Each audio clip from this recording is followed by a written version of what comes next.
same dialogue that we need food to get energy to do work, isn't it? What do we need, children? We need food to get energy to do what? To do work, isn't it? लेकिन ये energy जो है food से तो आ गया, समझ में आ रहा है, एनर्जी मिला, वर्क करेंगे एनर्जी से, और एनर्जी मिला फूड से, लेकिन कैसे मिला? Big question mark. So that is what we are going to study in this chapter of respiration. As we all know, children, respiration is a vital process in all living organisms, may it be an unicellular organism or a multicellular organism. Organism को energy की जरूरत है, food की जरूरत है. अब उसने food लिया तो वो उसमें से एनर्जी को डिराइव करेगा, और एनर्जी को डिराइव करने का जो तरीका है, जो प्रोसेस है, जो बायोलॉजिकल प्रोसेस है, वही क्या है? रेस्पिरेशन कहलाता है. ठीक है, तो अगर हम लोग इसको डिफाइन करेंगे तो हम लोग इसको क्या बोलेंगे? Respiration is the oxidation of what, children? It is the oxidation of glucose. यहाँ पे कुछ बहुत इंपॉर्टेंट है जो आपको समझना है. ठीक है, ग्लूकोज के ऑक्सीडेशन से क्या रिलीज होगा? एनर्जी रिलीज होगा. ठीक है, तो सेलुलर रेस्पिरेशन का जो प्रोसेस है वो कुछ नहीं, एक सिंपल सा प्रोसेस है जिसमें कि जो डाइजेस्टेड फूड होता है, अनडाइजेस्टेड नहीं, डाइजेस्टेड फूड, जब हम लोग फूड लेते हैं बेटा तो फूड किस फॉर्म में होता है? कॉम्प्लेक्स फॉर्म में होता है, isn't it? Through the process of digestion ये फूड किस में कन्वर्ट हो जाता है? सिंपल फॉर्म में कन्वर्ट हो जाता है. तो let us take one example, एक किसी क्लास ऑफ न्यूट्रिएंट का एग्जांपल लेके हम लोग समझते हैं. सपोज मैंने चपाती खाया, ठीक है, एक चपाती खाया मैंने. हम सबको पता है कि ये चपाती जो किस न्यूट्रिएंट में रिच है? कार्बोहाइड्रेट्स में, इजंट इट? और कार्बोहाइड्रेट्स का जो बेसिक या स्मॉलर यूनिट्स होता है उसको हम लोग क्या बोलते हैं? उसको हम लोग बोलते हैं ग्लूकोज. ये जो कार्बोहाइड्रेट है बड़ा मॉलिक्यूल है, पॉलीसेक्रेहाइड है, ये छोटे छोटे ग्लूकोज के मॉलिक्यूल्स का बना हुआ है. तो अगर मैं ये कहूं कि रितिका हमने चपाती खा लिया, अभी तक एनर्जी नहीं मिला, अभी 2 मिनट्स हो गया, एनर्जी मिलना चाहिए. Thank you Ritika, thank you, it's my pleasure too. Energy मिल जाना चाहिए, 2 मिनट्स हो गया है चपाती खाए हुए मुझे, तो ऐसा होगा तनुश्री? बिल्कुल नहीं होगा. क्यों नहीं होगा बेटा? Because this is not at all a simple process. ये एक सिंपल प्रोसेस है ही नहीं. जो चपाती मैंने खाया उस चपाती को सबसे पहले क्या होना है? डाइजेस्ट होना है. डाइजेस्ट होने का मीनिंग क्या होता है? डाइजेस्ट होने का मीनिंग होता है कि कॉम्प्लेक्स फॉर्म से सिंपल फॉर्म में ट्रांसफॉर्म होना, बदलना, कन्वर्ट होना. तो ये काम कौन करता है बेटा? ये काम करता है digestive system. I hope everything is visible, children. In case you find that something is not visible, you will let me know. Okay? बताओगे मुझे. तो ये काम करेगा डाइजेस्टिव सिस्टम. और अगर मैं यहाँ पे पूछूं, ठीक है अंकित, अगर मैं यहाँ पे पूछूं कि डाइजेस्टिव सिस्टम का दूसरा नाम क्या है, तो आज आप लोग जान लो, डाइजेस्टिव सिस्टम को हम लोग एलिमेंट्री कनाल भी बोलते हैं. ठीक है, मैं इस तरह से पढ़ाती हूँ कि आपके ब्रेन में सब फिट हो जाए. बहुत सारा चीज ऐसा है जो एक दूसरे से लिंक करना बहुत जरूरी है. कुछ बच्चे ऐसे हैं जो चाहते हैं कि हाँ टीचर डायरेक्टली बता दे क्या है respiration. Respiration is the oxidation of glucose to release energy to do work. ठीक है, बता दिए, एक स्लाइड खत्म, आगे बढ़ गए. नहीं तो वो लाइफ टाइम आपके ब्रेन के अंदर आप उसको सही से मेमोराइज नहीं कर पाओगे. ठीक है, हमेशा के लिए अपने ब्रेन में स्टोर नहीं कर पाओगे. जब मैं किसी चीज को लिंक करके बता रही हूँ तो इसमें से अगर 100% में से 50% भी याद रह गया तो that is more than sufficient for standard 9. Understood? That is why I link the things. क्योंकि जितने भी सिस्टम्स है बॉडी के, या बॉडी में जितना भी लाइफ प्रोसेस होता है, चाहे वो रेस्पिरेशन हो, ब्रीदिंग हो, न्यूट्रिशन हो, डाइजेशन हो, कुछ भी हो, सारे एक दूसरे से कनेक्टेड है, डायरेक्टली या इनडायरेक्टली. तो अभी मुझे समझाना था रेस्पिरेशन, लेकिन रेस्पिरेशन समझाने के लिए मुझे डाइजेशन में जाना पड़ा, क्योंकि जब फूड खाएंगे ही नहीं, उसको डाइजेस्ट करेंगे ही नहीं, तो रेस्पिरेशन किस चीज का हो रहा है? समझ में आ रहा है ना बेटा सबको? Are you understanding standard 9? Here I will have to be bilingual and use more of Hindi. You can understand why. Okay, thank you Ayushi for being so prompt. सबका नेट का स्पीड सेम नहीं होगा, so it doesn't matter. थोड़ा gap रहेगा, it's okay, ठीक है. First experience and please enjoy the session. एकदम dead की तरह बिहेव नहीं करो, गलती सलती जो हो रहा है बोलो, ट्राई और ट्राई एटलीस्ट, ठीक है. जहाँ पे पूछूंगी मैं, अभी तक मैंने कुछ नहीं पूछा. तो वापस आते हैं यहाँ पे बेटा, फूड हो गया डाइजेस्ट, ठीक है, by the digestive system. Digestive system को ही हम लोग एलिमेंट्री कनाल बोलते हैं. क्यों बोलते हैं? क्योंकि अगर आप माउथ से एनस तक पूरा देखोगे, ठीक है, तो ये एक कंटिन्यूअस पाइप है, ठीक है, एक कंटिन्यूअस पाइप है. बीच में इंटेस्टाइन आएगा, स्मॉल इंटेस्टाइन, आपका लार्ज इंटेस्टाइन, स्टमक है, बहुत सारा पार्ट्स है, ठीक है, डाइजेस्टिव सिस्टम में भी. तो ये एक्चुअली एक कंटिन्यूअस पाइप है, जिसके कारण हम लोग इसको कनाल बोल रहे हैं, ठीक है. तो सेम टाइप का स्ट्रक्चर आपको कुछ देखने मिलेगा रेस्पिरेटरी सिस्टम में भी. उस पे आगे बढ़ेंगे. अब हमारा फूड जो है वो डाइजेस्ट हो चुका है. जो कार्बोहाइड्रेट मैंने चपाती के रूप में लिया था वो कन्वर्ट हो गया है ग्लूकोज में, और ग्लूकोज ही वो फॉर्म है जिसका क्या होगा, ऑक्सीडेशन होगा. मतलब कि क्या होगा, रेस्पिरेशन होगा. कहां पे रेस्पिरेशन होगा रितिका, जल्दी बताओ. चंदा जल्दी बताओ, रेस्पिरेशन कहां पे होगा, किस पार्ट में होगा? I am waiting for your reply children.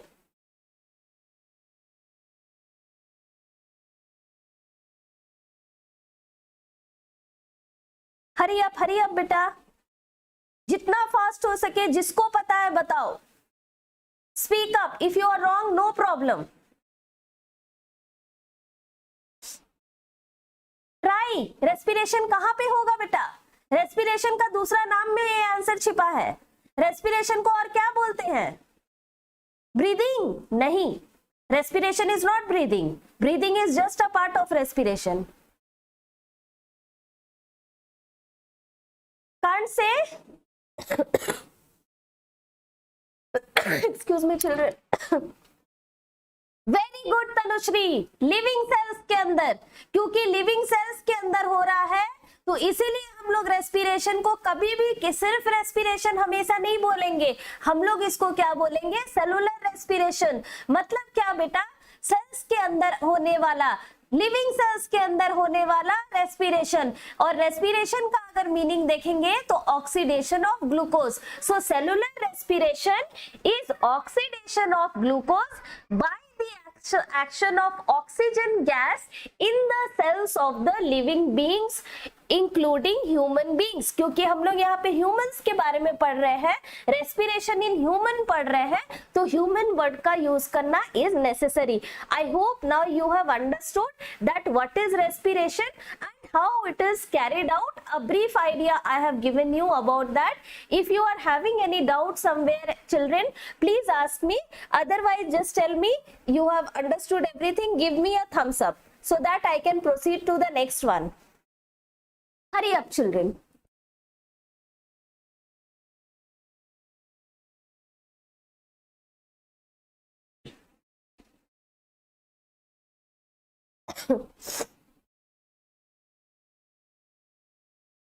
So clearing the screen children.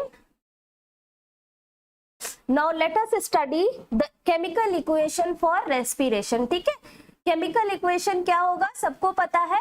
Respiration का जो केमिकल इक्वेशन होता है वो फोटोसिंथेसिस के केमिकल इक्वेशन के रिवर्स होता है. अगर आप लोग कभी इस चीज को नोटिस किए हैं तो this is a very interesting fact children, that if you reverse the equation of photosynthesis you will get the equation for respiration. Now see how.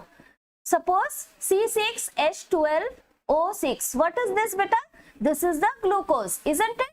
This is glucose. Glucose is also known as simple sugar.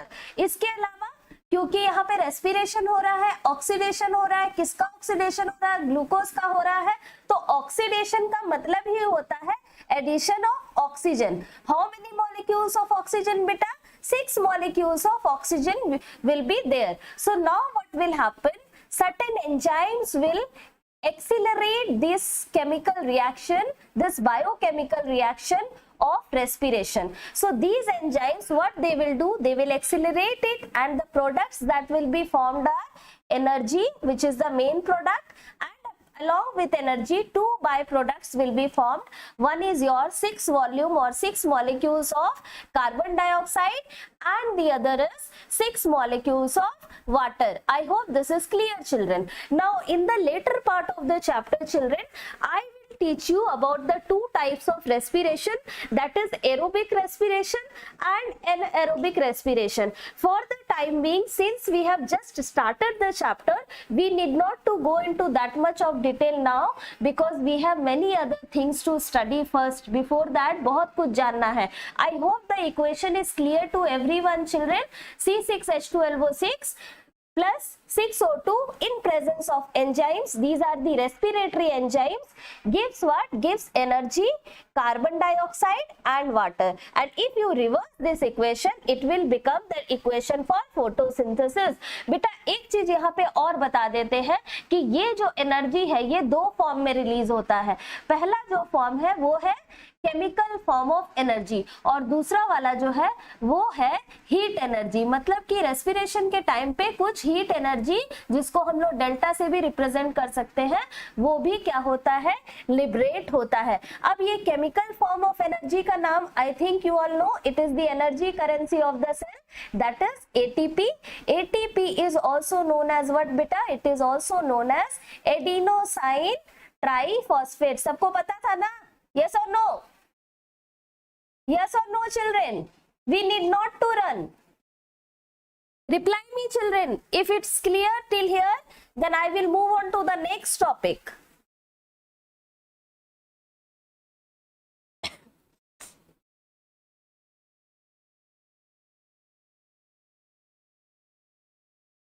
Hurry up, please reply fast, children.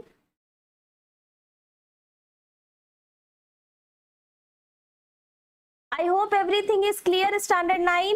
Thank you चंदा, thank you Tanushree. आगे बढ़ते हैं फटाफट. अब हमने equation देख लिया. Equation क्या था एक बार ऊपर में लिख देते हैं ताकि आप लोगों को आसानी हो जाए. ठीक है, इक्वेशन था C6H12O6 plus 6O2 gives what? In presence of enzymes. ये लिखना जरूरी नहीं है आपको, ठीक है, you are just in standard 9. So in presence of enzymes it gives 6CO2 plus 6H2O plus energy. ठीक है, कितना कैसे that we will study later on. तो ये है इक्वेशन. इस इक्वेशन में there are 5 points to be noted. Okay, what are that children? Let us see one by one. The first point is that respiration, that is cellular respiration, occurs where beta? It occurs inside the living cells, isn't it? मतलब अगर हम लोग जब chapter के आगे में पढ़ेंगे तो हमें ये पता चलेगा कि रेस्पिरेशन एक सिंगल स्टेप प्रोसेस नहीं है. ठीक है, ये मल्टीपल स्टेप प्रोसेस है. तो इसका जो बायोकेमिकल वाला स्टेप होता है या फिर केमिकल फिजिकल वाला जो स्टेप होता है, ये कोई बहुत सा सिंपल सा प्रोसेस नहीं है, काफी कॉम्प्लेक्स प्रोसेस है. फिजिकल प्रोसेस में पूरा का पूरा जो रेस्पिरेटरी सिस्टम होता है बेटा, जैसे जब हम लोग क्या करते हैं, एयर लेते हैं, इनहेल करते हैं या एयर एक्सहेल करते हैं, तो उस टाइम पे हमारा पूरा का पूरा रेस्पिरेटरी सिस्टम जो है वो एक साथ काम करता है, इजंट इट? तो कहना ये चाहती हूँ कि रेस्पिरेशन एक मल्टी स्टेप प्रोसेस है जिसमें कि जो बायोकेमिकल रिएक्शन वाला प्रोसेस है, सेलुलर रेस्पिरेशन वाला प्रोसेस है, वो होता है सेल्स के अंदर. अगर और प्रिसाइसली पूछूं और स्पेसिफिकली पूछूं तो अगर कोई बता देगा तो खुश हो जाएंगे. क्या होना चाहिए? सेल के किस सेल ऑर्गेनील के अंदर ये होता है? Those who have watched the video of cell, they must be knowing the correct answer. Please reply me. So the first question of the day. Hurry up, children, please. Hurry up. I'm writing the answer. By the time I will get your reply.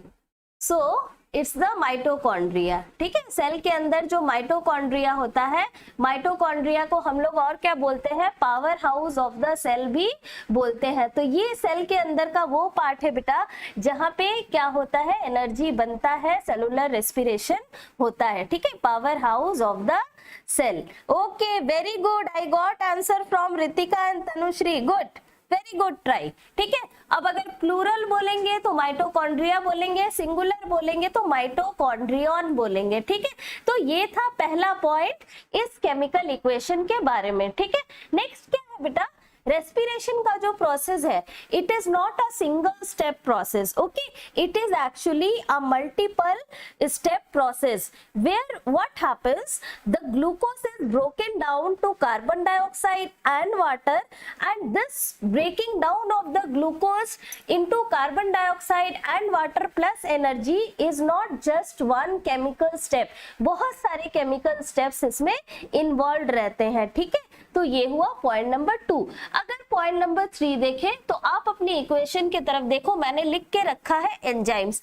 मतलब क्या बेटा, cellular respiration का हर एक step के लिए क्या चाहिए, एक पर्टिकुलर टाइप का एंजाइम चाहिए। If there is no enzyme then no respiration. In other words we can say, जैसे मान लो रेस्पिरेशन में कुछ मल्टीपल स्टेप्स इन्वॉल्व है, तो अगर किसी स्टेप में अगर वो पर्टिकुलर एंजाइम जो कि उस स्टेप को करवाता है वो अवेलेबल नहीं है, तो वो पर्टिकुलर स्टेप नहीं होगा। इन टर्न सेलुलर रेस्पिरेशन नहीं हो पाएगा, क्योंकि पूरा का पूरा स्टेप ही कंप्लीट होना चाहिए, तभी सेलुलर रेस्पिरेशन कंप्लीट होगा। आई hope this is clear children. इसको शॉर्ट में आप लोग समझो, बहुत ज्यादा इसको मतलब कंफ्यूज मत हो जाओ। सिंपल सा बात है, रेस्पिरेशन का हर एक स्टेप के लिए कोई ना कोई एंजाइम इन्वॉल्व रहता है। Let us move on to the fourth one, that is form of energy release. Energy किस फॉर्म में रिलीज होता है, अभी तुरंत मैंने बताया 2 फॉर्म्स में होता है।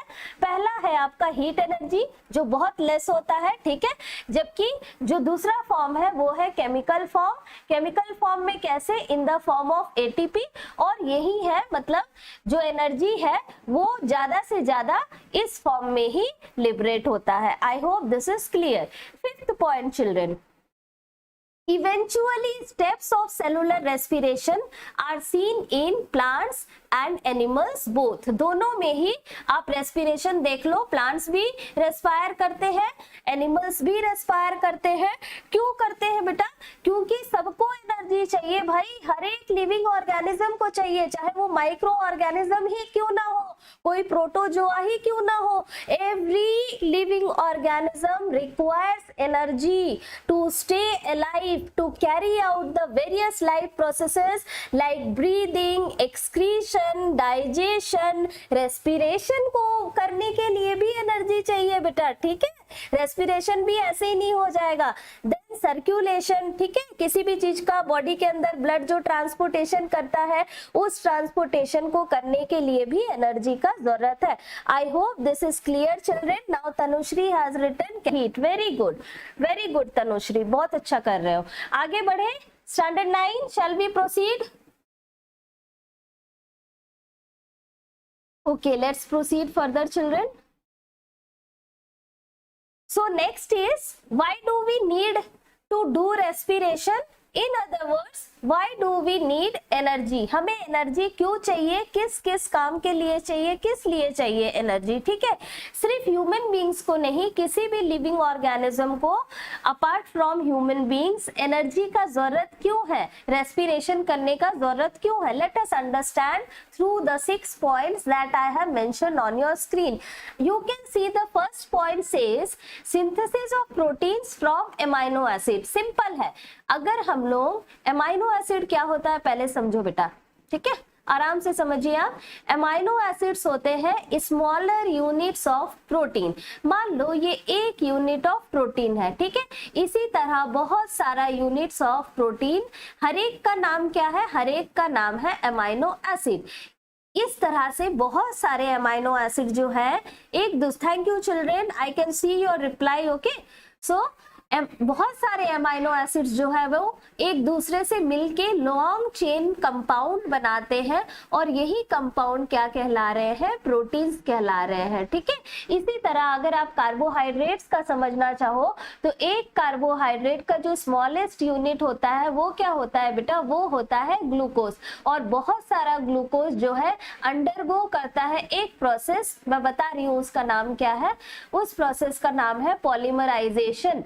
ठीक है। जिस तरह से एक मोती का माला होता है, एक पर्ल नेकलेस होता है और बहुत सारे बीड्स मिला के एक कंप्लीट नेकलेस बनाते हैं, उसी तरह से कुछ ये ऑर्गेनिक कंपाउंड्स होते हैं, ये न्यूट्रिएंट्स होते हैं, जैसे कि प्रोटीन्स, और ये वाला एग्जांपल है कार्बोहाइड्रेट्स का यहाँ पे। आई होप दिस इज क्लियर चंदा, सबको समझ में आ रहा है ये सब। तो इनका जो सिंथेसिस होता है बेटा, फर्स्ट वाले में मैंने बताया है प्रोटीन के बारे में, तो अब प्रोटीन का बात करते हैं कि एमाइनो एसिड्स जो एक दूसरे से जुड़ रहे हैं, पॉलीमराइजेशन कर रहे हैं, चेन बना रहे हैं, इस चेन के फॉर्मेशन के लिए भी, प्रोटीन के फॉर्मेशन के लिए भी क्या चाहिए? एनर्जी चाहिए। No energy no protein. क्यों? क्योंकि अमाइनो एसिड्स को एक दूसरे से जुड़ने के लिए, कंबाइन होने के लिए एनर्जी चाहिए। तो ये एक पहला एग्जांपल है जिसमें कि हम लोग देख रहे हैं कि एनर्जी का जरूरत है, ठीक है, that is formation of proteins from amino acids. अब ये इतना क्यों जरूरी है रितिका, अगर मैं पूछूं तो समझो, हम लोग क्या बोलते हैं, प्रोटीन्स क्या है?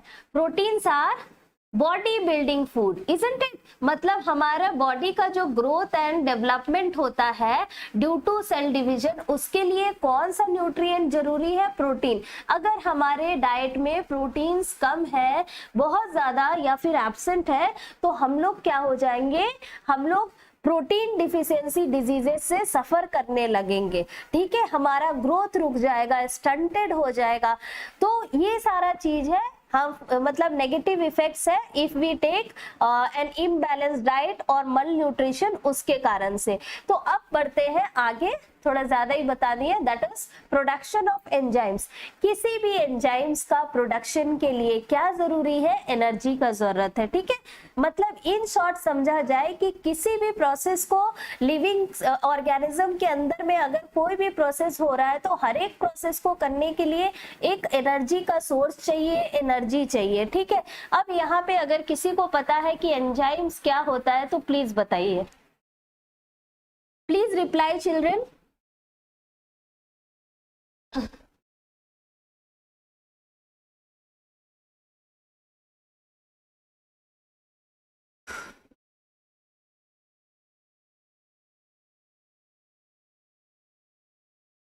Ankit, where are you?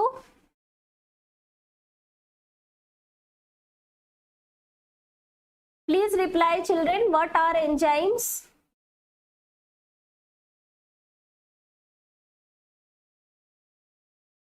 Hurry up. If you don't know, please tell me.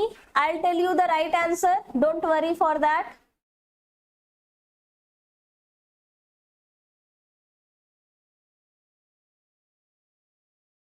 Nobody is going to find answer from anywhere, ठीक है, कोई कहीं से नहीं देखेगा, कुछ चेक करने का जरूरत नहीं है। If you don't know, I will give you the answer.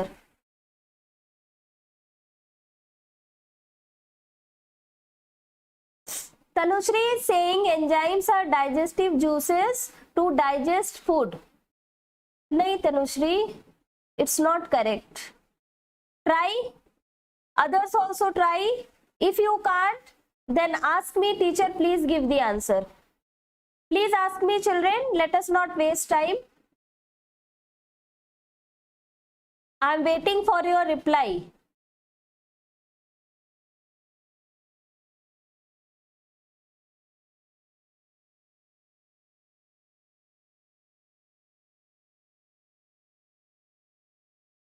Okay children, then I am giving you the answer for it. As you all know, we have a very means famous word or famous term that we use in chemistry, that is what? That is catalyst. अब ये catalyst क्या है? It is a chemical substance, ठीक है, it is a chemical substance that accelerates the rate of chemical reaction, that accelerates the rate of chemical reaction but itself remain unchanged, ठीक है, थोड़ा लिख लेने दो। chemical you can note it down children, you can note it down in your notebook. Accelerates the rate of chemical reaction but itself remain unchanged. वो खुद क्या है? खुद चेंज नहीं होता है। ये है केमिस्ट्री का कैटलिस्ट, ठीक है। टीचर एंजाइम पढ़ाते पढ़ाते क्यों पहुंच गई केमिस्ट्री में, बायो से केमिस्ट्री क्यों पहुंच गई? क्योंकि टीचर को पढ़ाना है एंजाइम, इसीलिए टीचर थोड़ा से अब केमिस्ट्री टीचर के पास गई है, उनसे हेल्प लेके वापस आ जाएगी। ठीक है, मैंने बता दिया कैटलिस्ट क्या है केमिस्ट्री वाला। ये क्या करता है, किसी भी केमिकल रिएक्शन को क्या करेगा, जहां पे इसकी जरूरत है, हर एक केमिकल रिएक्शन को होने के लिए किसी कैटलिस्ट की कोई जरूरत नहीं है। There are some experiments that involve the use of catalyst. Why? In order to accelerate the rate of chemical reaction. अब एक्सेलरेट का मीनिंग क्या है, वो जो भुई सुई होता है ना आपके टू व्हीलर का, स्पीड बढ़ाते हैं स्पीड घटाते हैं, वही है एक्सिलरेट। ठीक है, acceleration that is increasing the rate of chemical reaction. यहाँ पे केमिस्ट्री में अब बाइक वाला एग्जांपल खत्म हो गया। Either it increases the rate of chemical reaction और it decreases the rate of chemical reaction. तो ये एज एंड व्हेन रिक्वायर्ड हम लोग लैब में इसका यूज करते हैं। लैब में ही नहीं, बहुत जगह होता है जहां जहां किसी भी केमिकल रिएक्शन को करवाने के लिए कैटलिस्ट का जरूरत हो। तो ये तो बात थी केमिस्ट्री की। लिविंग सेल्स के अंदर बेटा कोई भी जो भी रिएक्शन होता है उसको हमेशा याद रखना कि बायोकेमिकल रिएक्शन बोला जाएगा। क्यों बायोकेमिकल रिएक्शन क्यों बोला जाएगा बेटा? ये इसलिए क्योंकि बायोस वर्ड जो है वो ग्रीक वर्ड है, सबको पता है बायोस एक ग्रीक वर्ड है जिसका की मीनिंग क्या है, जिसका मीनिंग है लाइफ, है ना। और यहाँ पे क्योंकि केमिकल रिएक्शन जो है वो लिविंग सेल्स के अंदर होंगे, इसीलिए हम इनको बोलेंगे बायोकेमिकल रिएक्शंस। ठीक है, I hope this is clear. तो जब कैटलिस्ट केमिस्ट्री में हम लोग यूज कर रहे थे तो वो बेचारा सिर्फ कैटलिस्ट था। अब उस कैटलिस्ट को हम ले आए हैं एक लिविंग ऑर्गेनिज्म के बॉडी के अंदर। मान लो एक ह्यूमन बीइंग के बॉडी के अंदर रेस्पिरेशन हो रहा है, वहां पे ये कैटलिस्ट नहीं कहलाता है, वहां पे ये कैटलिस्ट कहलाता है बायो कैटलिस्ट। ठीक है, क्या कहलाता है बेटा? Bio catalyst. मतलब वो कैटलिस्ट तो है लेकिन लिविंग सेल के अंदर है, तो बन गया क्या? Bio catalyst. I hope you it is clear children. तो बायो कैटलिस्ट का ही दूसरा नाम जो है वो बायोलॉजी में क्या है? एंजाइम है। तो किसी भी एंजाइम का प्रोडक्शन के लिए क्या चाहिए? एनर्जी चाहिए। अब रितिका यहाँ पे एक एटम बम फोड़ देते हैं, एक सीक्रेट अनफोल्ड कर देते हैं। वो क्या है कि एंजाइम्स जो होते हैं वो प्रोटीन्स के होते हैं। किससे बने होते हैं बेटा? प्रोटीन से बने होते हैं। सो मतलब इसको कुछ भी मान लो, important question of the day, anything you can call it, note it down somewhere. ठीक है, very important। एंजाइम्स किस न्यूट्रिएंट के बने रहते हैं या किस ऑर्गेनिक कंपाउंड के बने रहते हैं? तो प्रोटीन्स के बने होते हैं। ठीक है, I hope this is clear children. अब थोड़ा सा स्क्रीन को क्लियर कर लेने दो, बहुत ज्यादा ऑक्यूपाई कर लिया है मैंने। Just a second, entire thing I will not erase, some of the things I will erase. ठीक है, थोड़ा थोड़ा। आगे क्या दिख रहा है? Point number 4 children. Point number 4 है energy is required for the contraction of muscles for movement. मतलब हमारे बॉडी में जो मूवमेंट होता है, चाहे हम एक जगह से दूसरे जगह जाने के लिए कोई मूवमेंट करें या बॉडी के किसी पार्ट का लोकोमोशन हो रहा है, तो उसके लिए भी क्या चाहिए? एनर्जी चाहिए। क्यों? क्योंकि मूवमेंट करने के लिए मसल्स को कॉन्ट्रैक्ट करवाना होगा, बोन्स को भी अपने जगह से थोड़ा मूव करा होगा। तो ये सब कुछ करने के लिए क्या चाहिए? Again we need energy. I hope the fourth point is clear by the time I erased the screen. So this is clear. Sorry, third one, I am sorry, third one. Fourth one children, conduction of electric impulse. देख लेते हैं एक बार, कोई कुछ पूछ तो नहीं रहा है? Okay, nobody is asking. So conduction of electric impulse in a nerve cell. Nerve cell, everybody knows that nerve cell is also known as neuron. तो अब एक nerve cell का एकदम क्विक रफ डायग्राम बना के दिखाते हैं। ठीक है, rough diagram, just to understand that how it requires the energy. अब ये एक nerve cell है। ठीक है, just a rough diagram children. I don't want to take a lot of time and let me just draw it first. ठीक है,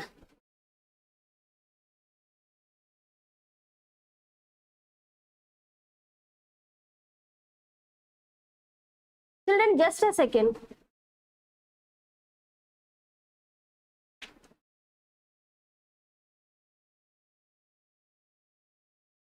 So what are these? These are dendrites. All of you know that. जब draw किए हैं तो बता ही देते हैं. Dendrites है. ये वाला जो मेन ब्रांच है इसको बोलते हैं dendron. You have studied in standard 7. ठीक है, 8 में भी पढ़े हैं. और फिर ये वाला जो पार्ट है बेटा, ये main part of the nerve cell होता है. इसको बोलते हैं सेल बॉडी या फिर साइटोन. Next children, next is the nucleus. You can see, and apart from nucleus, what is there? So many granules are there. These granules are known as the Neisser's granules. Okay, Neisser's granules. फिर आपको दिख रहा होगा यहाँ node of Ranvier है, ये axon है. तो यहाँ से यहाँ तक का जो पार्ट है इसको बोलते हैं एक्सॉन. बहुत ज्यादा डिटेल में अभी नहीं जाते हैं. और ये सारा है टर्मिनल बर्ड्स. अब यहाँ पे समझना है कि एक न्यूरॉन जो है वो दूसरे न्यूरॉन से कनेक्टेड रहता है इन टर्मिनल बर्ड्स के through. Just a second children, please give me 1 minute, please wait.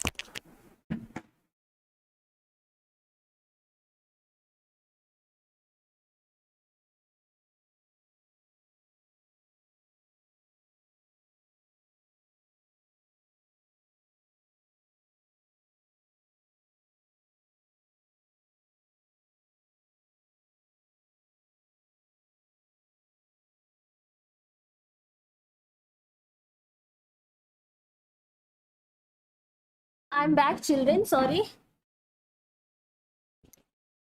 So terminal buds of one neuron are attached to the dendrites and dendrons of another neuron. मान लो यहाँ पे एक और सपोज एक न्यूरॉन है तो उसका जो डेंड्राइट्स एंड डेंड्रॉन्स होगा बेटा वो कनेक्टेड होगा terminal birds of this neuron के साथ. अब यहाँ पे था क्या, energy is required for the conduction of electric impulse. Electric impulse कुछ नहीं है, मैसेज है. ठीक है, मैसेज कौन रिसीव करता है हमारे बॉडी में. अभी मैं यहाँ रितिका बैठी हुई है, अचानक से रितिका को दिखाई दिया एक स्नेक आया. Ritika started running. Oh my God, बचाओ मम्मी पापा सब बचाओ, भाई बहन. Okay, so what happened actually to Ritika, her eyes perceived something. उसके आईज ने कुछ देखा. ठीक है, क्या देखा, स्नेक को देखा. आई क्या है, सेंस ऑर्गन. तो सेंस ऑर्गन ने रिसीव किया किस चीज को, स्टिमुलस को. स्टिमुलस क्या है, स्नेक. डरा दिया स्नेक ने रितिका को.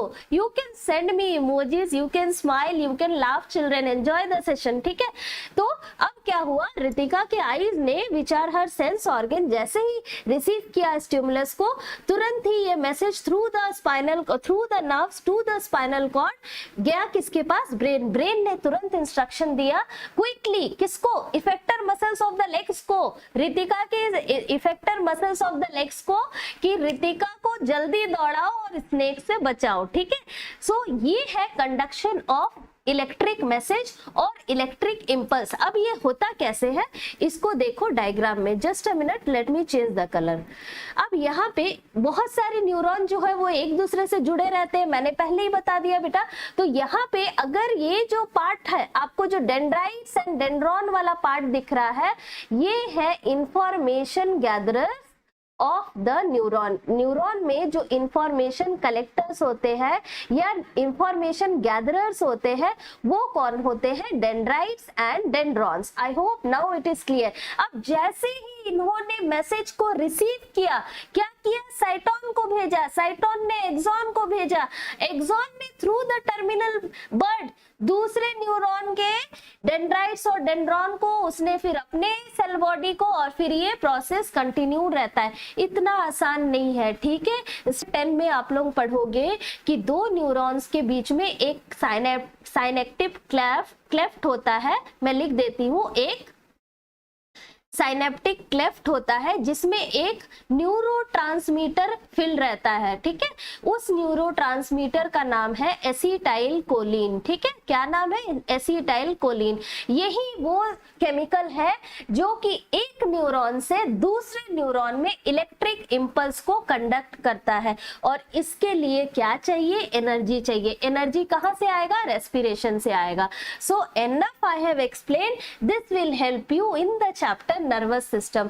कभी भी कोई भी चीज मतलब वेस्ट नहीं होता है, नॉलेज कभी वेस्ट नहीं होता बेटा, वो लाइफ के किसी ना किसी मोड पे आपके काम जरूर आएगा, ठीक है। I hope this point is clear. So let us study the next one, that is production of new cells requires what? Production of new cells requires energy। तो cell production of new cells कैसे होता है अगर मैं पूछूं, तो production of new cells होता है by the process of cell division. Let just look here children, suppose this is a cell, cell के अंदर, ओके रितिका स्नेक आ गया है तनुश्री थैंक यू, चलो अभी देखा मैंने कि स्नेक सच का आ गया है, ठीक है। चलो तो ये एक सेल है बेटा सपोज, ठीक है, एनिमल सेल है लेट अस से, और ये है इसका न्यूक्लियस, ठीक है। जब ये डिवाइड करेगा, इसको क्या चाहिए, डिवाइड करने के लिए एनर्जी चाहिए, एनर्जी मिला, ठीक है, क्या मिला, एनर्जी मिल गया, एनर्जी मिला तो ये सेल हो गया डिवाइड। कैसे डिवाइड हो गया, सपोज इनटू 2 ये डिवाइड हो गया। जनरली यही होता है, माइटोसिस बोलते हैं, ठीक है। और गैमेट्स के प्रोडक्शन में जो सेल डिवीजन इन्वॉल्व होता है वो होता है मियोसिस। तो यहाँ पे हम लोगों को ये सब नहीं पढ़ना है, आगे बढ़ते हैं। लास्ट वाला पॉइंट है, ये लग रहा होगा कि बहुत इजी है बट ये बहुत इंपॉर्टेंट पॉइंट है बेटा। एनर्जी का जरूरत जो है, we require energy to keep our body warm. सिर्फ हम नहीं, जितने भी वार्म ब्लडेड एनिमल्स हैं, कोई भी हो, कोई भी वार्म ब्लडेड एनिमल्स हो, जैसे कि बर्ड्स, ठीक है, तो या फिर अदर मैमल्स, हम सबको क्या करना है, हम सब कैसे है, we can regulate our body temperature. मतलब हम सब एक फेनोमेना शो करते हैं जिसको हम लोग क्या बोलते हैं, थर्मो रेगुलेशन बोलते हैं, इजंट इट, थर्मो रेगुलेशन मतलब एक्सक्यूज मी, हीट का रेगुलेशन या फिर टेम्परेचर का रेगुलेशन। अगर आप हेड टू टो देखो, ठीक है, अगर आप हेड टू टो देखो, बॉडी के किसी भी पार्ट का जो टेम्परेचर है वो यूनिफॉर्म रहेगा। ये नहीं कि मेरा मतलब फॉरहेड का टेम्परेचर कुछ और है, स्टमक का टेम्परेचर कुछ और है, ऐसा नहीं होता है। पूरे बॉडी में होम्योस्टैसिस मेंटेन रहता है, एक बैलेंस मेंटेन रहता है, यूनिफॉर्म टेम्परेचर मेंटेन रहता है। और इस यूनिफॉर्म टेम्परेचर को मेंटेन करने के लिए भी किसकी जरूरत है, एनर्जी की जरूरत है। So I hope with this 6 points you can now clearly understand that how important is the process of respiration, because it is the only process which releases energy, okay, in the form of chemical energy, that is usable form of energy by the living cell। living cells और किसी भी form of energy को use नहीं कर सकते, वो सिर्फ energy को ATP के फॉर्म में ही यूज कर सकते हैं। ATP का full form adenosine triphosphate। So shall we proceed further? Just tell me yes teacher। So who is this? Kanishka's classroom। Hi Kanishka।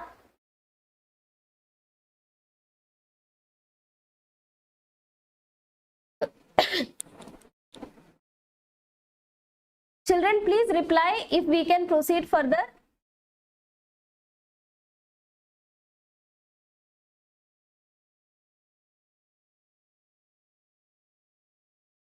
Okay, thank you children। So now let us see that why do the animals they need more energy as compared to the plants or other living organisms। सबसे पहला reason इसका है बेटा कि they have to move from one place to another, isn't it। जो animals है they are not fixed, एक position पे फिक्स तो नहीं है, except a few examples which are there in the this thing. Porifera आपका जो है, पोरीफेरा में, फाइलम पोरीफेरा में कुछ ऑर्गेनिजम्स ऐसे हैं, सिलेंट्रेटा में भी, जो कि सबस्ट्रेटम के साथ, मतलब सबस्ट्रेटम का मतलब क्या, जैसे सॉइल या कोई लॉग ऑफ वुड, ठीक है, कुछ भी उसके साथ वो जुड़े हुए रहते हैं, ठीक है। फिर आपका हाइड्रा एक और एग्जांपल है, हाइड्रा भी क्या है, सबस्ट्रेटम के साथ जुड़ा हुआ रहता है। तो ये एक्सेप्शन है, इनको आप मत देखो, ठीक है। We are talking in general. तो जनरली जो एनिमल्स है they can move from one place to another place. For why do they move बेटा, टू ऑब्टेन फूड, ओके या फिर बहुत बार ऐसा होता है जैसे फॉरेस्ट में एक साथ बहुत सारे एनिमल्स पाए जाते हैं, बहुत सारे एनिमल्स के लिए फॉरेस्ट उनका होम है, फॉरेस्ट उनका इकोसिस्टम है, ठीक है। तो क्या होता है जो मतलब मोर पावरफुल, जैसे कि टाइगर है, लेट अस से फॉर एग्जांपल टाइगर है और रैबिट है। रैबिट क्या है, छोटा है, वीक है टाइगर से, टाइगर बहुत स्ट्रांग है, तो वो टाइगर से डरेगा, इजंट इट। क्या करेगा, मान लो उसके सामने कोई टाइगर आ गया तो वो उससे एस्केप करेगा, खुद को बचाएगा। तो दो कंडीशंस होता है जनरली जिसपे एनिमल्स जो है वो मूव करते हैं, ह्यूमन बींग्स के अलावा मैं बात कर रही हूँ। वो क्यों मूव करते हैं, in search of food and also to escape from enemies, ठीक है। अब हम लोग भी मूव करते हैं शॉपिंग करने के लिए, स्कूल जाने के लिए, कॉलेज जाने के लिए, ऑफिस जाने के लिए। वी ऑल नीड एनर्जी, बहुत ज्यादा एनर्जी, इजंट इट। इतना बोलने के लिए भी तो रितिका थोड़ा पिज्जा वगैरह खिलाओ, जंक फूड खाना चाहिए कि नहीं खाना चाहिए? सब बोलेगा यस टीचर खाना चाहिए, है कि नहीं। चलो आगे बढ़ते हैं बेटा, that is the next point. They have to chew their food, that is the animals have to chew their food with the help of their teeth and have to look after their eggs or young ones and so on। मतलब बहुत सारा काम ऐसा है, जैसे food को भी हम लोग जब च्यू करते हैं टीथ से, भैया टीथ को उस टाइम पे भी हम लोग को एनर्जी वहां पे कुछ लगाना होता है फूड को च्यू करने के लिए भी। फूड से एनर्जी तो बाद में आएगा, पहले फूड को च्यू तो कर ले, ठीक है, उसको स्वेलो तो कर ले। इसी तरह से बेटा कुछ एनिमल्स जैसे कि हम लोग भी ह्यूमन बींग्स, जब हम लोग मतलब अपने बेबी का केयर करते हैं या कुछ भी बर्ड्स में ले लो आप, वो अपने एग्स को क्या करते हैं, प्रोटेक्ट करते हैं, अच्छे से नेस्ट में रखते हैं। तो ये सारा कुछ करने के लिए भी एनर्जी चाहिए और बहुत ज्यादा चाहिए, ठीक है। प्लांट्स वगैरह से बहुत ज्यादा चाहिए, क्योंकि हम सब में क्या पाया जाता है, एक फीचर पाया जाता है जिसको हम लोग बोलते हैं मूवमेंट या फिर लोकोमोशन, ठीक है। थर्ड पॉइंट बेटा, birds and mammals need much more energy as compared to other animals so as to keep their body warm। why so? अभी थोड़ी देर पहले ये बता चुके हैं, रिपीट नहीं करेंगे। because they are warm blooded, they can regulate their body temperature। इसीलिए तो बोल रहे हैं ना warm blooded। यहाँ पे फिर एक और दे देते हैं most important question of the day, that is यहाँ पे अराइज हो रहा है कि वार्म ब्लडेड एनिमल्स को क्या बोला जाता है। तो वार्म ब्लडेड एनिमल्स को बेटा होम्योथर्मस बोला जाता है, ठीक है, होम्योथर्मस एनिमल्स। और इसका मतलब क्या होता है, ऐसे एनिमल्स, ऐसे लिविंग ऑर्गेनिजम्स जिनका बॉडी का जो टेम्परेचर है वो रेगुलेट कर पाए। मतलब ऐसा नहीं है कि बहुत ज्यादा ठंडा है या बहुत ज्यादा गर्मी है तो एस्टिवेशन या फिर हाइबरनेशन करने के लिए चले जाए रेप्टाइल्स वगैरह की तरह, फिशेस की तरह। नहीं, हम लोग कहीं नहीं जाते रितिका। क्या करते हैं हम लोग, स्वेटर पहन लेते हैं, जैकेट पहन लेते हैं, ज्यादा ठंडा लगता है तो, ज्यादा गर्मी लगता है तो एसी चला लेते हैं, कूलर चला लेते हैं, लेकिन हाइबरनेशन और एस्टिवेशन नहीं करते हैं हम लोग, isn't it? So Tanushree is asking, चलो एटलीस्ट somebody इज आस्किंग, ठीक है। एक और चीज बताते हैं तनुश्री, फिर आपका क्वेश्चन लेती हूँ, ठीक है। तो जो ऑर्गेनिजम्स या एनिमल्स अपने बॉडी के टेम्परेचर को मेंटेन कर सकते हैं they are known as homeothermous. लेकिन बेटा जो नहीं कर सकते हैं उनको बोलते हैं पोइकिलोथर्मस एनिमल्स, ठीक है, या ऑर्गेनिजम्स जैसे कि स्नेक्स, फिशेस, ठीक है। विंटर स्लीप, समर स्लीप पता है ना, तभी से एस्टिवेशन हाइबरनेशन बोले जा रही हूं मैं, पता है कि नहीं children? Please reply, hurry up.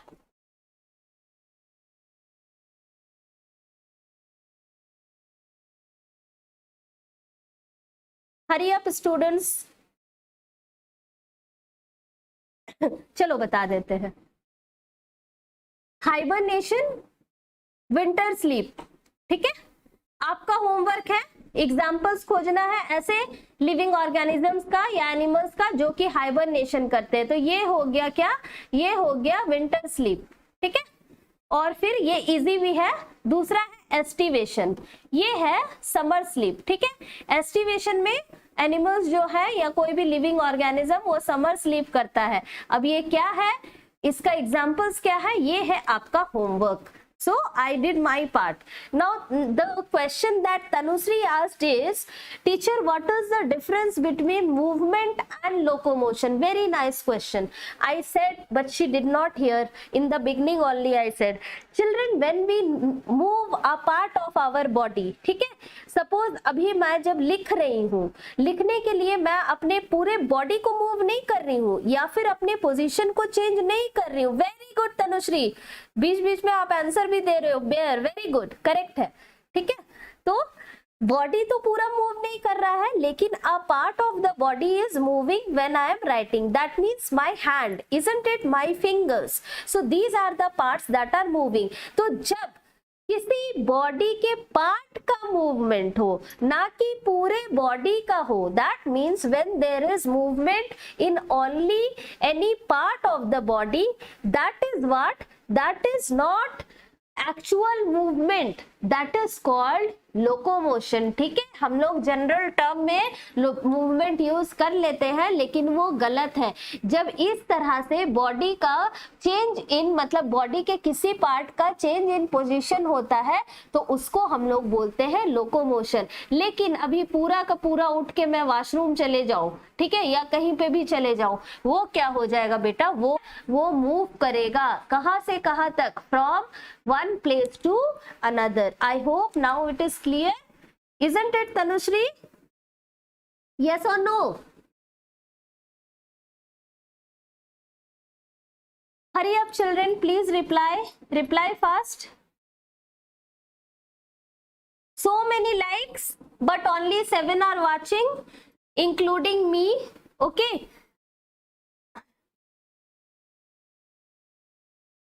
इसका मतलब ये नहीं बोल रहे हैं कि डिसलाइक कर दो, बोल रहे हैं कि जो चीज लाइव में आप समझोगे ना, वो अपलोड्स में नहीं होता है. ठीक है, आप कमेंट करोगे, समझ जाओगे, लेकिन now you have the full freedom to ask me anything you want.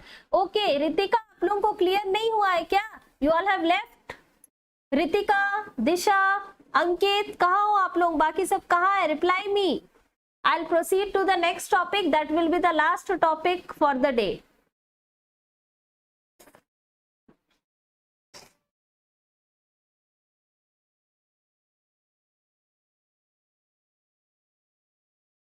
Tanushree, for you. Disha, are you there? Yes. Chanda, भूल गए थे चंदा, सॉरी. ठीक है, चलिए बेटा आगे बढ़ते हैं. लास्ट वाला बहुत इंपॉर्टेंट है, छोटा सा है लेकिन इंपॉर्टेंट है. ये क्या है कि glucose has no other alternative for respiration. मतलब इसका समझो आप, एक हिंदी में एकदम अच्छे से बता देते हैं कि हम लोग को एनर्जी डिराइव करने के लिए सिर्फ ह्यूमन बींग्स को ही नहीं, किसी भी लिविंग ऑर्गेनिज्म को क्या चाहिए? ग्लूकोज चाहिए. ठीक है, क्यों ग्लूकोज चाहिए? क्योंकि रेस्पिरेशन का मीनिंग ही तो है ऑक्सीडेशन ऑफ ग्लूकोज, है कि नहीं? तो ग्लूकोज ही नहीं रहेगा तो रेस्पिरेशन होगा किसका? ग्लूकोज ही नहीं रहेगा तो रेस्पिरेशन नहीं होगा. तो सिंपल सी बात है कि glucose has no other alternative for respiration. मतलब रेस्पिरेशन के लिए ग्लूकोज का जरूरत है. ग्लूकोज रहेगा तो ऑक्सीडेशन होगा, ऑक्सीडेशन होगा तो एनर्जी रिलीज होगा. ठीक है, ये रहा एक बात. लेकिन हम लोग जानते हैं कि हम में से वो बहुत सारे ऐसे होंगे जो कि क्या होंगे? नॉन वेजिटेरियन होंगे, कुछ वेजिटेरियन होंगे, कुछ दोनों खाते होंगे. तो दोनों तो हम लोग खाते ही है, वेज भी खाते हैं, वेजिटेबल्स भी खाते हैं, और जो नॉन वेजिटेरियन है वो दोनों खाते हैं. ठीक है, दैट मीन्स ओमनीवोर्स. तो यहाँ पे कहना ये चाहते हैं कि लेट अस से फॉर इंस्टेंस कोई एक पर्टिकुलर मैन है, ठीक है, जिसका डाइट जो है वो कैसा है? प्रोटीन रिच है. ठीक है, और वो कार्बोहाइड्रेट बहुत कम लेता है, बहुत मतलब एकदम ना के बराबर लेता है. तो क्या होगा? कार्बोहाइड्रेट का ही तो स्मॉलर यूनिट है glucose, isn't it? Smallest unit. Carbohydrates का जो स्मॉलेस्ट यूनिट है वो है ग्लूकोज, और ग्लूकोज से ही तो एनर्जी मिलता है ना रेस्पिरेशन करके. तो क्या ये जो मैन है, क्या ये मैन सरवाइव नहीं करेगा? क्या इसको एनर्जी नहीं मिलेगा? मिलेगा बेटा, लेकिन कंपैरेटिवली बहुत कम एनर्जी मिलेगा. यहाँ पे क्या होगा? इस केस में चलिए इसको एक और एग्जांपल से समझते हैं कि think for a while about the wild animals. जैसे कि मैंने यहाँ पे बताया कि ये मैन क्या है, नॉन वेजिटेरियन है। इसी तरह जितने मतलब कार्निवोरस वाइल्ड एनिमल होते हैं वो भी क्या होते हैं, फ्लैश ईटर्स होते हैं, फ्लैश खाते हैं, मतलब वो लोग भी क्या होते हैं, नॉन वेजिटेरियन होते हैं। और उनका जो main part of the diet होता है वो प्रोटीन होता है, कार्बोहाइड्रेट्स बहुत कम होता है। तो प्रोटीन किस चीज का बना है, थोड़ी देर पहले मैंने बताया था कि प्रोटीन जो है वो एमाइनो एसिड्स का बना होता है। तो इन ऑर्गेनिजम्स में, चाहे वो मैन हो या फिर कोई कार्निवोरस एनिमल हो, ये सब में जो प्रोटीन ज्यादा ले रहे हैं उनमें क्या होता है, एमाइनो एसिड जो है वो एब्जॉर्ब हो जाता है। ब्लड में एब्जॉर्ब होने के बाद ये कहाँ जाता है, ये एमाइनो एसिड चला जाता है लिवर में। ठीक है, कहाँ जाता है बेटा, लिवर में। लिवर क्या करता है, इसको कन्वर्ट कर देता है शुगर में।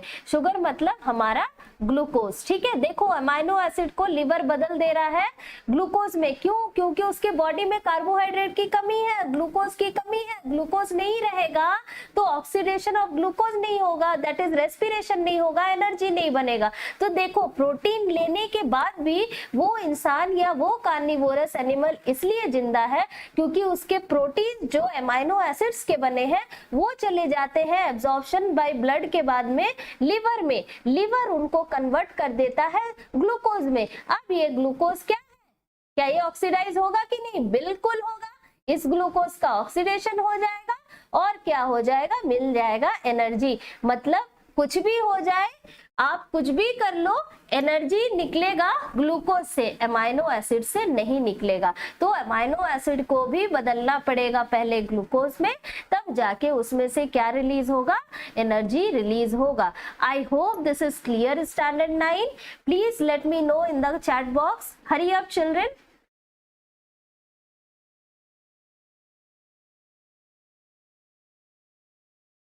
And if you find the class interesting, please let me know children. Please let me know.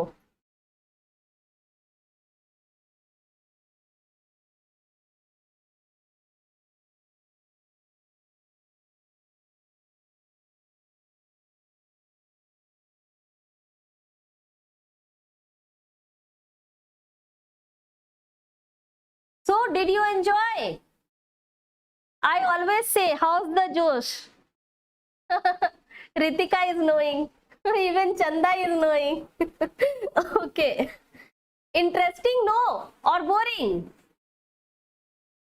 अब प्लीज बायो लर्न मत करना, ठीक है? इतना पढ़ाने के बाद if you will learn then there is no use.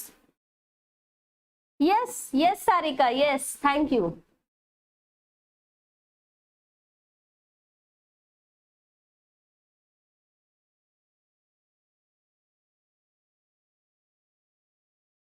So please just wait for some time and reply my query.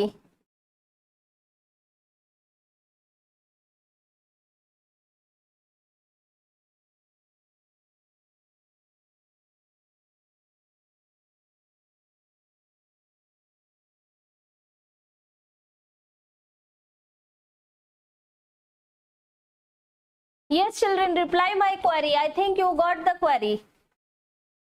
It's a poll, just reply, I want to know. Did you get it? Yes, you got it.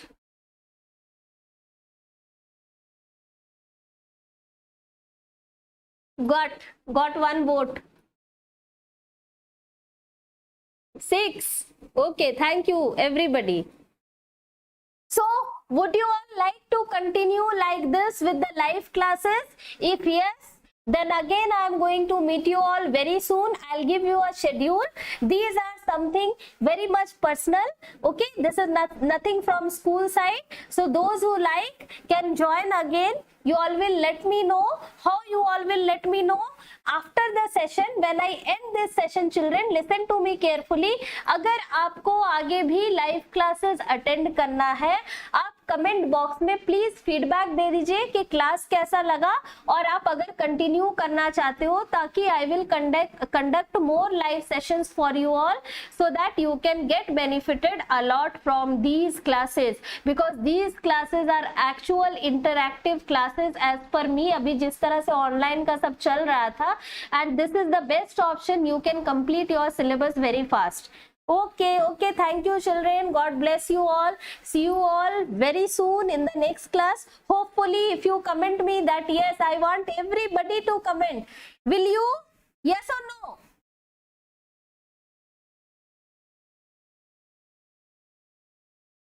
Yes Ritika, I know that, all rounder. Beta Kanishka, please comment in the comment box na, because these chats will vanish. These will not remain. I don't enable the settings for chat replay. Thank you everyone. So let us end the session children, but please do not forget to comment. Just give your feedback, what you want more, you want to continue like this or not. Okay, you all want. So this is the chat box है ना, comment box अलग है, comment box में comment कर दीजिएगा, ठीक है ना बेटा? Oh, welcome Atul. So you are so late. You are very late. Next time be on time. I am not scolding, I am letting you know. कब आए थे Atul? Did you attend even half of the session? Atul?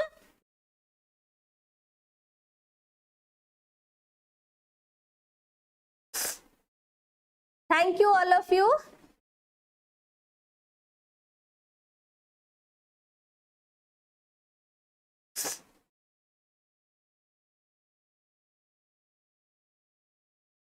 So first day, first show, it was for all of you, standard 9. Yes, welcome all of you.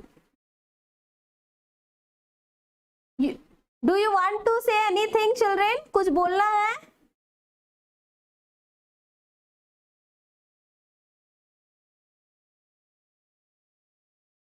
Okay, bye all of you. Take care. Bye everybody. See you all very soon in the next class, hopefully.